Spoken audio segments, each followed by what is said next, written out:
एक एक करके वो चाहते हैं कि इन सारी नाकामियों पर पर्दा डाल दें। अभय जी, मैं आपके पास और खान साहब आपके पास भी आती हूँ। इस वक्त विशाल मिश्रा मेरे साथ जुड़ चुके हैं, पॉलिटिकल एनालिस्ट। विशाल जी, आपके नहीं रहते कुछ बातें हो चुकी हैं जिसपे सीधे सीधे बीजेपी को सवालों के घेरे में लिया जा रहा है अखंड भारत के मोहन भागवत के बयान पर। आप क्या कहना चाहेंगे?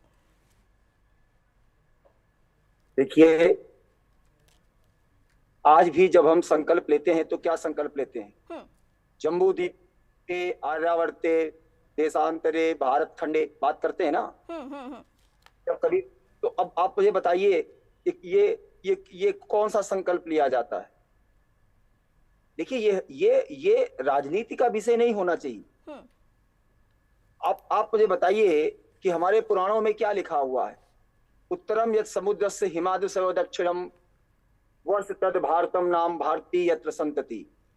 और जो हिमालय से लेके इंद्र सरोवर तक कि हिमालय समारभ यावत इंद्र सरोवरम वर्ष तद भारतम नाम जो है देव निर्मित देशम हिंदुस्तानम। सर, एक रिक्वेस्ट है आपसे, आप अगर कुछ देर के लिए रुक जाएं तो बेहतर तरीके से हम बात कर पाएंगे। आपका कैमरा व्यू भी बमुश्किल आ पा रहा है। मैं रुका हूं और यहाँ पर ये बार बार बात की जा रही है। हाँ। तो ये तो हमारे लिए आदर्श का विषय है, ये राजनीति का विषय ही नहीं है। हाँ। और सही बात है। इस दिन आप मुझे बताइए कि क्या चाणक्य का जो तक्षशिला विश्वविद्यालय था, या हमारे गुरु नानक जी का जो जन्म स्थल है, बताइए कहाँ था? अटक से लेके कटक तक, पेशावर, फिरोजपुर, कांधार हिस्से थे कि नहीं थे? इधर भूटान, तिब्बत, नेपाल, म्यांमार, बताइए आप मुझे। तो इस और क्या वहां पर हमको प्रवेश चौधरी भी इस वक्त मेरे साथ वीएचपी से जुड़े हुए हैं। प्रवेश चौधरी, आप कुछ देर से सुन भी रहे हैं अजीज खान को भी और अभय दुबे को भी। आप क्या कहेंगे? देखिए, अखंड भारत की जो संकल्पना हाँ। जो पूज्य सरसंचालक जी ने दी है वो आज कही है, ऐसा नहीं है। जो भारत का मानस है, भारत का जो दर्शन है, जो वर्षों वर्षों की परंपरा में चला आ रहा है, उसी की बात को पूज्य सरसंचालक जी ने कहा है। भारत एक दर्शन है, भारत एक फिलॉसफी है, भारत तो सबको साथ ले चलने की बात करता है। यही बात तो कही है पूज्य सरसंचालक जी ने। उन्होंने कहा कि कोई ज्योग्राफिकल एरिया नहीं, कोई एक बाउंड्रीज नहीं, बल्कि ये जो विचार है भारत का विचार, तो सर्वे भवन्तु सुखिनः में है, तो सबके कल्याण की संकल्पना करता है। ऐसे विचार जैसे सब हो जाए, हो गया ना अखंड भारत। यही बात तो कही है पूज्य सरसंचालक जी ने। इसका मतलब हमारे जो कांग्रेस के प्रवक्ता यहाँ बैठे हैं, उन्होंने शायद पूरी तरह से सुना नहीं है विचार क्या है। तो अखंड भारत की संकल्पना है, अगर वो इस देश के मानस के भीतर है, इस हिंदुत्व की शक्ति के भीतर है, तो उसको मानने में दिक्कत क्या है? अरे सब हमारे जैसे हो जाए, हाँ, सब शांति की बात करें, सब एक दूसरे को कोऑपरेट करें, यही तो विचार है अखंड भारत का। यही विचार तो हिंदुत्व का विचार है। और इसी अजीज खान कुछ कहना चाहते हैं, फिर मैं रुख करूंगी विशाल मिश्रा का। अजीज खान, देखिए रीमा जी, 2-3 बड़ी अहम बात है। हाँ।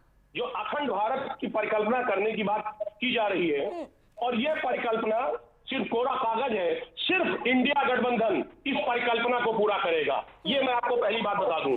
दूसरी बात, अगर मोहन भागवत जी को वाकई में इस देश को संदेश देना है, माननीय मोदी जी को संदेश देना है, तो बोले कि मणिपुर में इतनी बड़ी घटना हुई, आखिर उस पर क्या कार्रवाई किया, क्या उस पर कार्रवाई हुई और आखिर उसके लिए क्या किया गया, एक बात। दूसरी बात, देश में जिस तरह नफरत का माहौल पैदा किया जा रहा है, उस पर आखिर मोहन भागवत जी क्यों नहीं बोल रहे हैं? और आखिर मोहन भागवत जी जब बोल रहे हैं तो बीजेपी अमल क्यों नहीं कर रही है? माननीय मोदी जी उस पर अमल क्यों नहीं कर रहे हैं? तमाम बड़े बड़े मुद्दे हैं, बेरोजगारी, महंगाई और तमाम ज्वलंत समस्याएं जो इस देश में है, मोहन भागवत जी उस पर सलाह क्यों नहीं देते हैं? सवाल इस बात का है कि केवल ठीक है, आपने अपनी बातें रख दी और एक नया पॉइंट जोड़ दिया। ये नया पॉइंट आपने ये जोड़ा है कि ये भी महागठबंधन से डर के ही हो रहा है, ये भी इंडिया गठबंधन से जोड़कर ही मोहन भागवत का बयान आया है अखंड भारत का। ये नई जानकारी मेरे लिए भी। विशाल मिश्रा, अब ये नई बात सामने आ चुकी है। अब कल तक तो हम ये देख रहे थे कि भारत वर्सेस इंडिया हो रहा था, लेकिन अखंड भारत की परिकल्पना भी क्या महागठबंधन से डर के? देखिए, चाहे वो अभी आपने देखा कि हर बात पर विरोध करना, हर बात पर प्रतिक्रिया देना, जैसे लगता है कि राजनीतिक पार्टियों को एक आवश्यक अंग बन गया है। अभी भारत के जब उपयोग हुआ तो उस पर क्यों उपयोग हुआ, क्यों नहीं इंडिया लिखा गया, आज क्यों अखंड भारत की बात की जा रही है। बात यह है कि वास्तविकता में लोग भारत के तो भारत के भाव को जानना होगा। जब भारत के भाव को जानेंगे आप, तब आप भी कहेंगे कि हाँ अखंड भारत की संकल्पना पूरी होगी और जरूर पूरी। और ये है, आप मुझे बताइए, ये सांस्कृतिक भावना है कि नहीं है? जिस दिन सभी का मानस, जो भी भारत माता के अपने अपने भूभाग के सब एक बनेगा, तो एकता होगी कि नहीं होगी?